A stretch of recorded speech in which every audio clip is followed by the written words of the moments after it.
নমস্কার। পরশুরামের আজকের পর্বের রিভিউ নিয়ে বাংলা সিরিয়াল সমাচার তোমাদের সামনে এসে গেছে।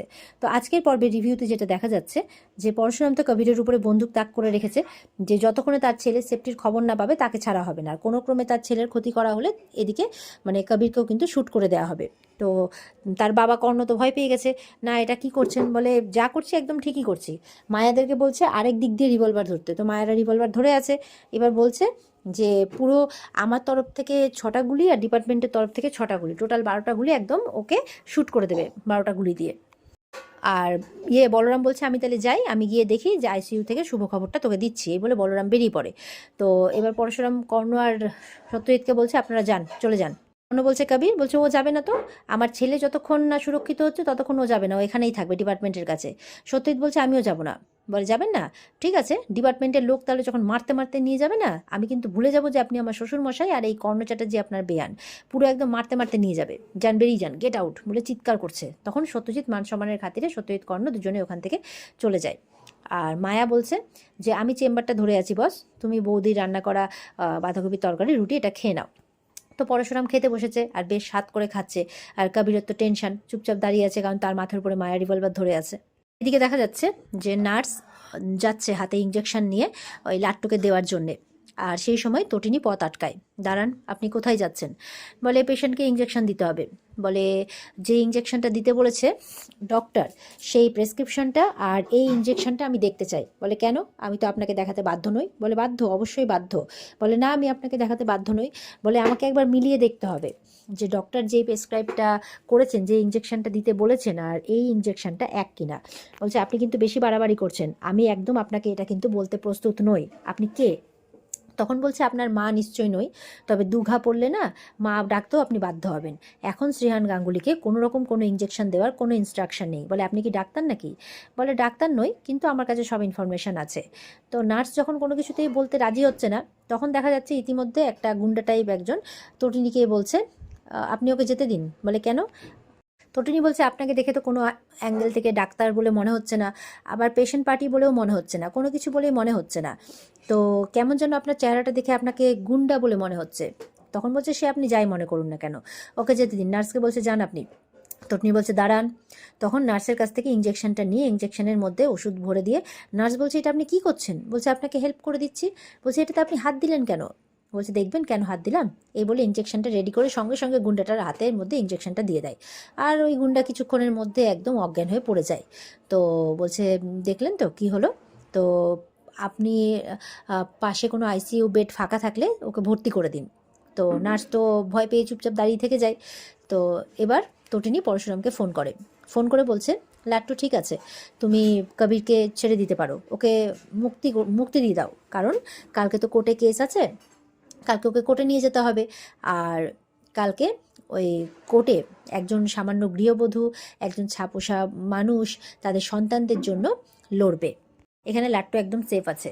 তো পড়াশোনা বলছে ইঞ্জেকশন, বলে দিতে পারেনি, চিন্তা করো না, ঠিক আছে। ও বলছে লড়াই করবে সব শহরের সব থেকে ধনী ক্ষমতাশালী বিত্তশালী কর্ণ চ্যাটার্জির সাথে। বলছে লড়াই করবে আনফর্চুনেটলি আমার ড্যাডি সত্যজিৎ মুখার্জির সাথে, আমার ছোটকা জিৎ গাঙ্গুলির সাথে। তো এই বলে ফোনটা রেখে দেয়, এই বলে তটিনী ফোনটা রেখে দেয়। ঠিক তখন দেখা যাচ্ছে বলরাম চলে আসে, এসে তটিনীকে দেখতে পেয়ে বলছে যে আপনি এখানে? বলে হ্যাঁ আমি এখানেই আছি। লাট্টু ঠিক আছে, চিন্তা করবেন না। বলে লাট্টু সত্যি সেফ আছে তো? বলে হ্যাঁ, যতক্ষণ ওর মা আছে ততক্ষণ লাট্টুকে কেউ ছুতেও পারবে না। ভগবান যাদের কেউ থাকে না না তাদের সন্তানদের বাঁচানোর জন্য মাকে পাঠায়, এরভাবে বলছে। বলরাম বলছে যে এই লোকটাকে পড়ে আছে দেখছে। তখন বলছে যে আমার ছেলের ভাষায় দুষ্টু লোক, এই বলে তটিনী ওখান থেকে চলে যায়। আর বলরাম বলছে যে এই মহিলা কোনো সাধারণ কেউ নয়, সাধারণ গৃহবধূ রূপে অন্য কেউ, একে এতটা আন্ডার এস্টিমেট করা ঠিক নয়, তবে ইনি স্পেশাল কেউ, এটা তো পরিষ্কার মনে হচ্ছে। তারপরে নার্সকে বলছে যে আমার টিম আসবে, তারা এসে একে তুলে নিয়ে যাবে, গুন্ডাটার কথা বলছে। নার্স বলছে আপনি কে? বলছে আমি স্পেশাল ব্রাঞ্চ। এদিকে দেখা যাচ্ছে যে পরশুরাম মানে বাড়িতে আছে, সবাই পরশুরাম তটিনী ওর মেয়ে সবাই বাড়িতে আছে, মেয়ে পড়তে বসেছে। তো সে যুক্তবর্ণ, তো মেয়ে কিছুতেই যুক্তবর্ণ পারছে না। তো পরশুরাম বলছে 10বার লেখো। তো মা বলছে হবে না হবে না, কোনো কিছুতেই হবে না। তো মেয়ে বলছে কেন হবে না, আমি তো এবার 10-এ 10 পেয়েছি। বলে হ্যাঁ ওই একবারই। তখন দেখছে যে দরজায় কেউ কলিং বেল বাজাচ্ছে। তো কে ভাবছে এত রাত্রে কে এলো। তো পরশুরাম গিয়ে দরজা খুলছে, দেখছে একজন মহিলা কালো কাপড় ঢেকে এসছে। তো তারা তো দেখে অবাক যে কে এটা আবার। তখন মানে ঘুরছে, বলে পরশুরাম জিজ্ঞাসা করছে যে কে আপনি। তখন দেখছে আরাধ্যা এসছে। তো বলছে কি ব্যাপার এত রাত্রে। বলে হ্যাঁ। আর তটিনীও বলছে এত রাত্রে আরাধ্যা। বলে হ্যাঁ এমনি এসেছি, তুই শিবের মাথায় জল ঢালিসনি। বলে হ্যাঁ আমি তো ঢেলেছি। বলছে আমিও ঢেলেছি জানিস তো। বলছে তোকে কিছু দেখাতে এসেছি। বলে কি। তখন যেই কালো কাপড়টা সরিয়েছে দেখা যাচ্ছে গা ভর্তি হাত ভর্তি একদম যত গয়না ছিল পড়ে চলে এসেছে।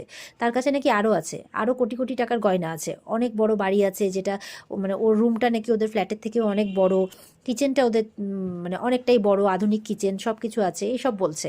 তো বলছে নেই শুধু একটাই মানুষ, মানে শুধু একটাই মানুষ কাল থেকে থাকবে না। তাই বলছে যে আমার কি হবে তখন, আমি সেই সব বোঝাতেই এসেছি যে আমার কি হবে, এইসব কি হবে, আমি ভালো মতো থাকতে চাই, আমি সংসার করতে চাই। তখন তটিনী বলছে অনেক দেরি করে ফেলেছিস, আমি তোকে আগেই বুঝিয়েছিলাম যে কবিরকে বিয়ে না করতে, তুই শুনিসনি। এখন কোনো কিচ্ছু করার নেই, আমার লাট্টুকে আজকেও মারার চেষ্টা করা হয়েছে। আর আমি পরিষ্কার জানি যে সেখানে আমার ড্যাডি জিৎ মুখার্জি আর কবির ইনভলভ, সুতরাং আর কিচ্ছু করার নেই। তটিনী বলছে তুই বাড়ি ফিরে যা। বলে এটাই তো শেষ কথা। বলে হ্যাঁ। বলে আমি শেষ হয়ে যাব, আমার সব কিছু শেষ হয়ে যাবে, আমার সংসার, শ্বশুরবাড়ি, বর, সব কিছু শেষ হয়ে যাবে। বলে তবুও কিছু করার নেই, আইন আইনের কাজই করবে। তটিনী বলছে কালকে আমরা প্রতিপক্ষ। বলে কালকে নয়, কাল থেকে আমরা প্রতিপক্ষ। আমি যখন সুখী হব না তখন তোরাও সুখী হতে পারবি না। এই বলে চলে যাচ্ছে। পরশুরাম কিন্তু এই কথাগুলো একদম বরদাস্ত করছে না। আরাধ্যা বলছে তুই আমার সব কিছু কেড়ে নিচ্ছিস, আমিও তোর সব কিছু কেড়ে নেব, সব কিছু। এই বলে চলে যায়। পরশুরাম তখন বলছে তটিনীর কাছে গিয়ে যে ওর বলা শেষ কথাগুলো কিন্তু ঠিক নয়। তো বলছে হ্যাঁ সে তো আমিও বুঝতে পারছি, কি ক্ষতি করতে পারে বলো তো। পরশুরাম বলছে সেটা তো বুঝতে পারছি না, তবে কালকে কোর্টে রায় বেরোনোর পরেই কিন্তু এটা বোঝা যাবে। পরদিন সকালে সবাই কোর্টের পথে, সত্যজিৎ, জিৎ, কর্ণ, কবির, আরাধ্যা সবাই। ওদিকে যখন নন্দিনী নেমেছে, নন্দিনীকে বলছে সত্যজিৎ তাহলে শেষ পর্যন্ত বাবাকে কোর্টে টেনে আনলে। কি দিইনি আমি তোমাকে, সব কিছু দিয়েছি, বেস্ট স্কুলিং দিয়েছি, সব কিছু দিয়েছি, যা চেয়েছো, এত ভালোভাবে মানুষ করেছি, এত কর্তব্য করেছি, কি দিলে প্রতিদান, এই দিলে। তখন জিৎ মুখার্জি বলছে একটা প্রবাদ আছে দাদা, দুধ দিয়ে কালসাপ পোষা, তুমি তো তোমার সন্তানকেই পুষেছো। নন্দিনী বলছে excuse me mister Jeet Mukherjee, don't cross your limit. Nandini বলছে আপনি ভুলে যাবেন না আপনি একজন অ্যাডভোকেটের সাথে কথা বলছেন। তখন কর্ণ বলছে go to hell advocate Nandini Mukherjee. Karna বলছে কোনোদিনও কোনো বড় কেস পেয়েছো, নিয়ে তো এসছো নিজের পরিবারের লোকজনকে নিয়েই তো টানা হ্যাচড়া করছো। তখন নন্দিনী বলছে পরিবারের লোককে নিয়ে আসিনি, ক্রিমিনালদের নিয়ে এসছি। বাবা নন্দিনীর উপর চিৎকার করলে নন্দিনী বলছে অ্যাডভোকেট নন্দিনী মুখার্জি। তো জিৎ মুখার্জি বলছে আমাদের যে লয়াররা আছে না, তুড়ি মেরে তোমাকে উড়িয়ে দেবে, পারবে না, আর বিচারকও তাদের সম্মান করে। নন্দিনী বলছে জানি, বিচারক প্রমাণ চায়, এভিডেন্স চান। আর ওই দেখো এভিডেন্স দেখা যাচ্ছে, স্পেশাল ব্রাঞ্চ ওই বিজিত তুলে আনছে বিজিতকে। আর বিজিতকে দেখে কর্ণরা অবাক। আর এখানে আজকের পর্ব শেষ হয়ে যায়। তো এই ছিল আজকের পর্বের রিভিউ। ভালো লেগে থাকলে পর্বকে লাইক কমেন্ট করে জানাতে ভুলবে না, আর আমাদের সাথে জুড়তে চ্যানেলকে সাবস্ক্রাইব করতে ভুলবে না।